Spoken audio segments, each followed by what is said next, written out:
નમસ્કાર મિત્રો, કોઈ વ્યક્તિની ખેતીની જમીન સરકાર સંપાદિત કરે ત્યારે તે ખેડૂત ખાતેદાર રહેતો નથી. કોઈ વ્યક્તિ કૌટુંબિક વહેંચણી કરે ત્યારે અમુક સભ્યો ખેડૂત ખાતેદાર રહેતા નથી. કોઈ વ્યક્તિ પોતાની તમામ જમીન વેચી નાખે ત્યારે તે પણ ખેડૂત ખાતેદાર રહેતો નથી. આવા સંજોગોમાં ખેડૂત ખાતેદાર કાયમી રહેવા માટે શું કરવું જોઈએ? તો સરકારના પરિપત્ર મુજબ જેની જમીન સંપાદિત થતી હોય અથવા કૌટુંબિક વહેંચણી જેઓએ કરી હોય તેવા અરજદારે કલેક્ટરને એક અરજી કરવાની રહેશે. કલેક્ટર એક પ્રમાણપત્ર આપશે અને આ પ્રમાણપત્ર આપ્યાના 3 વર્ષમાં આની જગ્યાએ ખેતીની જમીન ખરીદી લેવાની રહેશે.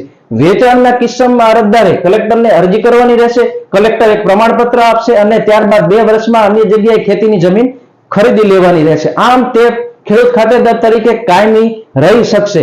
આ જે સરકારનો પરિપત્ર છે, પરિપત્ર જો આપે લેવો હોય, મેળવવો હોય તો આપ મને મારા નીચેના WhatsApp નંબર ઉપર એક મેસેજ કરી શકો છો અને હું આપને આ પરિપત્ર અવશ્ય પહોંચાડી દઈશ. નમસ્કાર, આભાર.